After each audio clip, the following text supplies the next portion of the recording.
Hello there, we're in the middle of downtown Zurich. You won't believe it if you look around here.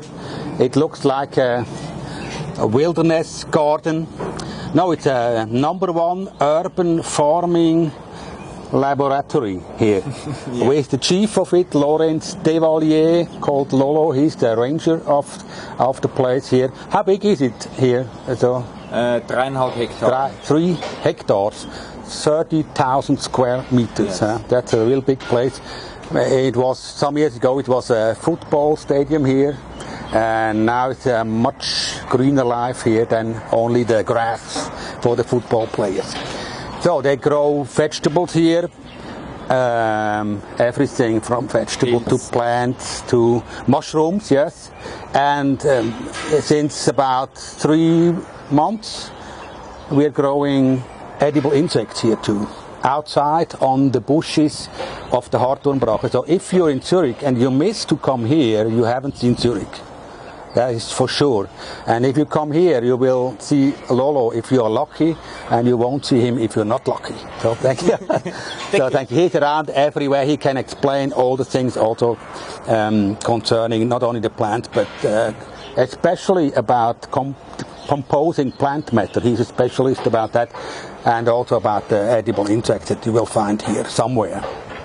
Yo, thank you to Laurent that we can be here. So today the thing is, how do we prepare the eggs for hatching? If we find them after the females have laid their eggs, if we find them in our cages, what do we do with them so that they can hatch in a good way? So first, of course, we have to take out the things we put into the cage for the insects, that they can lay their eggs. First we check how they are, whether they live or not. If they move their legs, you know, they're still living, so leave them there. Probably if it's a male, he can mate with another female. You can use them later. But don't be disappointed, they live only 5 to 8 days. So most you will find them like this.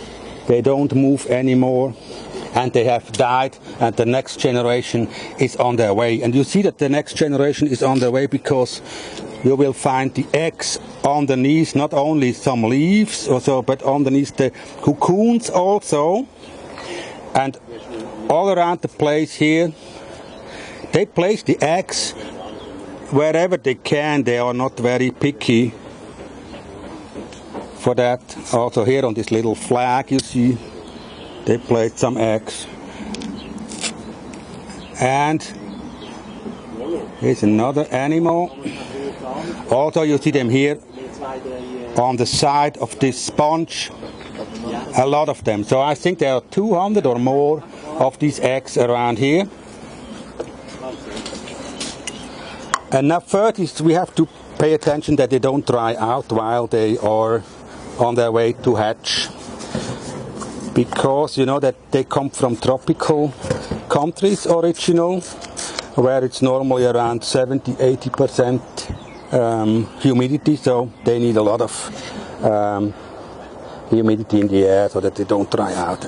Then I take a leaf. It's from Prunus laurus. It's a pretty big one that I can fold in a way that the eggs lay afterwards on this green and clean, of course, leaves. So that I just put it in like that.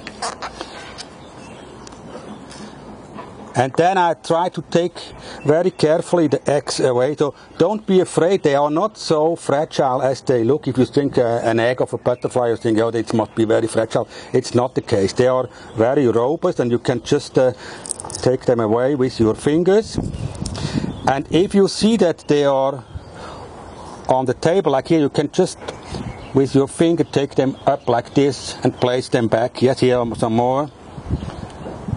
You don't even have to wet your finger. That's normally, it sticks a little bit to your finger. Also here's one, yeah.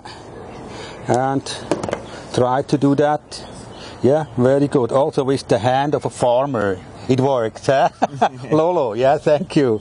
So here, I think this must be around, if you want to count, you can count them also, but sometimes it's difficult to count all the eggs. I would guess these are around 40 or so. Normally I put around 100 in one of these plastic container so that I know about this. Here are much more here. I think we need another one. This must be around 100 here. Yeah. And then you keep them separated in a box like this, where you can put the lid on so that we don't lose too much of the humidity in this, so that you can see from outside whether they have hatched, yes or no. Because if they hatch, you have to be fast in giving them something to feed. If you forget to for 1-2 days, it might be that they are dead already because they dry out and because they have nothing to eat. And then we have another one here because there are some more eggs around here. That's the whole job, and then you should wait about 10 days. If you see that the female is laying their eggs, you can just put them to the side for 1 week. You don't have to look for them whether they have hatched. But if you don't know exactly how long they are already in your cage, you better look for them every day so that you don't miss the moment when they hatch. That's it. Also, I think this leaf that keeps the humidity also a little bit higher, and the eggs lay on the ground, so they can. It smells like home, huh? So on this leaf, probably more than on the toilet paper. That's the whole thing. And afterwards, we have some more here on the outside, huh? Of this cage. Yeah, here are some more. Sometimes they build their eggs in rows or even in like kind of towers or pyramids. Let's see whether I can put them here too. So, inside there, look, there's so many more here. I think we need another plastic glass afterwards. But let's have a look how they are when they hatched. They have hatched to the L1 stage. That you can see here. Where do we have them? No, here. Nothing. Yeah. Mostly as soon as they come out, they start eating in groups underneath the leaves. And here's the leaf of a Ligustrum ovalifolium. So don't forget to give them fresh leaves on a regular regime about every day. 1 or 2 pieces would be very nice for them. Yeah. Now afterwards we try to put 200 of them on a big shrub of Ligustrum ovalifolium outside here in the Hartturmbrache.